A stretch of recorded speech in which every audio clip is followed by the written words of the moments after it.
Ho aminareo anie ny fahasoavana sy ny fiadanana avy amin'Andriamanitra ray sy Jesoa Kristy tompontsika. Amen. Fandraisana iraka tsara antoka. Fandraisana iraka tsara antoka. Zany no asongadiny no finainantsika anio. Ato amin'ny Luka 10, ny andininy voalohany hatramin'ny 17. Fandraisana iraka tsara antoka. Hitantsika eto ny hadadasiky ny sehatra fitorianany filazantsara. Raha miaino ny tenin'i Jesoa tsika hoe be ny vokatra fa ny mpiasa no vitsy. Arak'izany dia misokatra araka izany hadirin'ny tsenany fitorianany filazantsara zany ny fandraisana iraka na mpiasa hamory ny vokatra.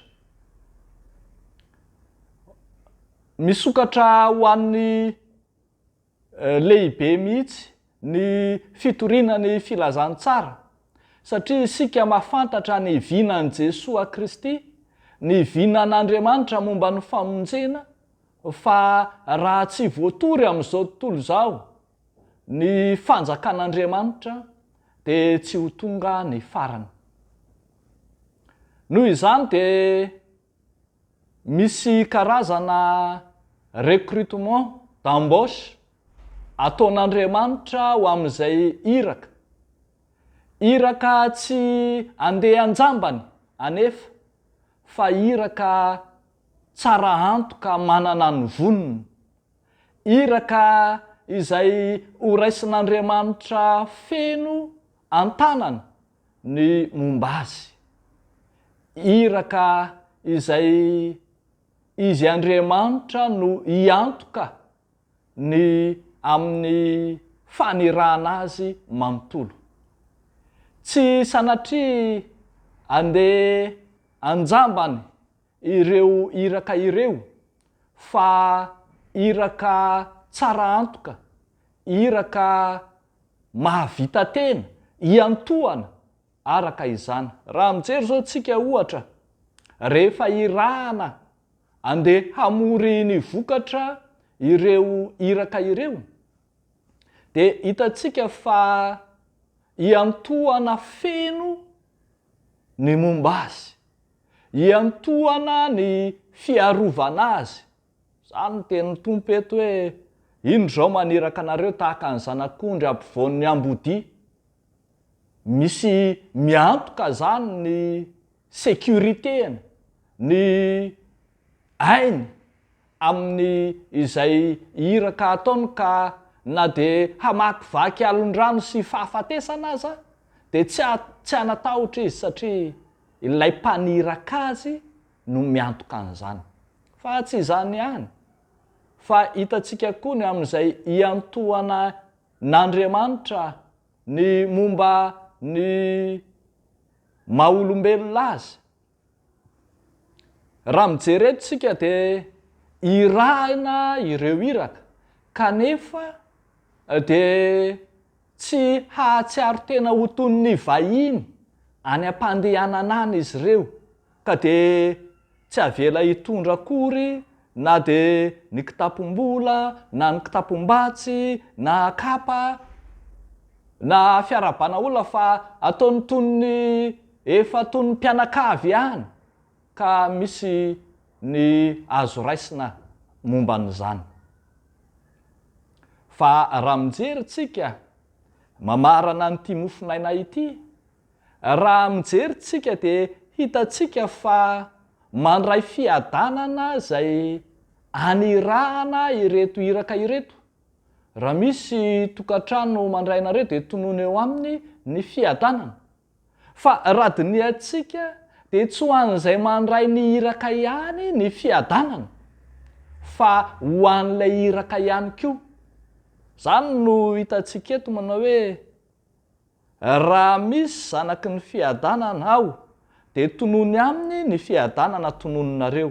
fa raha tsy izany dia iverina aminareo ihany zany raha izay anam-piadanana izy.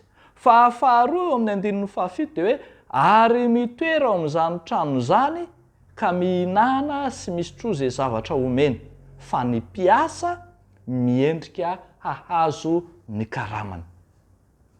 Hitantsika eto zany ny antoka omen'ilay mpaniraka ireto mpiasa izay vao nantsona fa hiantohana feno ny momba azy.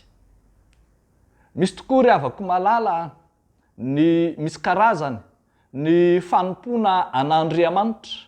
Misy fanompoana mahamatianina tahaka ny fanompoan'ny mpisorona sy ny levita fehizay, izay tena mendrika mihitsy izy handray ny valikasasarany amin'ny fanompoana.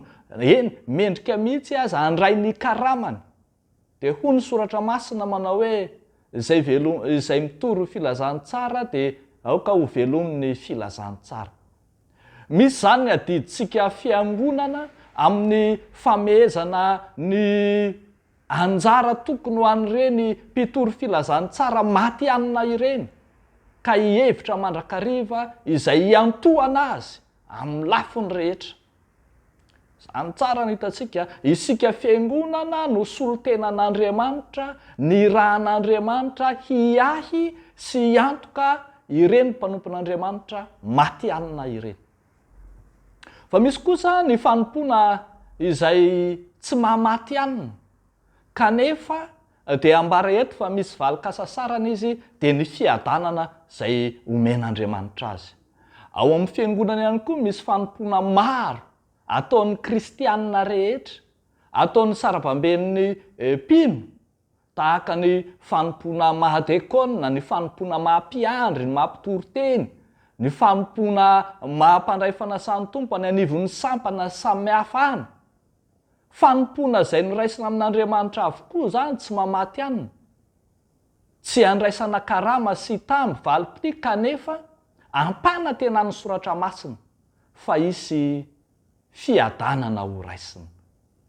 Feny zany dia zao, na fanompoana mahamatianina, na fanompoana izay atao tombom-barotra izay ataonao satria ianao manana ny asanao dia tombom-barotra ataonao ny fanompoana an'Andriamanitra, dia zao samy andraisana fiadanana, fiadanam-po, fifaliana, fahasambarana ireny rehetreny. Maty antoka ianao raha toa ka manompo an'Andriamanitra ao anatin'ny fiferetanaina, na manao asan'Andriamanitra ao anatin'ny fisentona, fa tsy zany ny antson'Andriamanitra anao. Tsy nantson'Andriamanitra hijaly fatratra sy hiafy foana fotsiny ianao, fa nantsona ho sambatra, nantsona hiadana. Ndao ary ry havako, tanterao ny fanomponao, tanterao amin'ny fifaliana, tanterao hisitrao ny fiadanana izay ampanantenan'Andriamanitra. Dia n'Andriamanitra irery ny voninahitra. Amen. Ivavaka isika.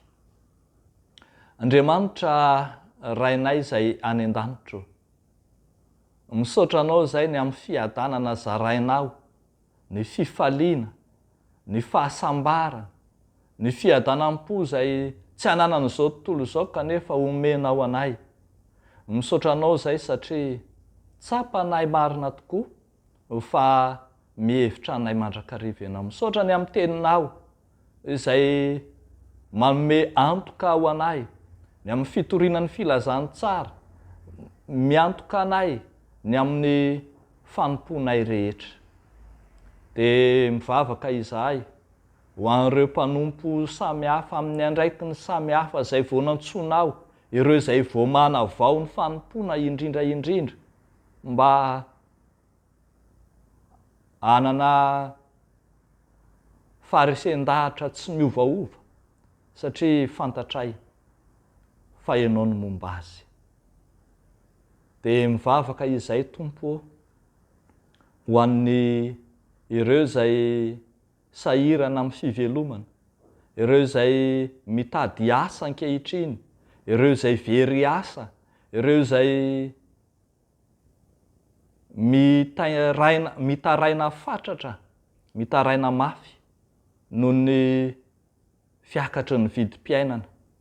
Jereo manokana izy ireny Tompo, ary ampanantena ao aminy indrindra ny mpino, indrindra ny kristianina, fa tsy manary azy ianao. Dia mahatoky manana anao zahay, ary ataonay izany vavaka izany, amin'ny anaran'i Jesosy Kristy Tomponay. Amen.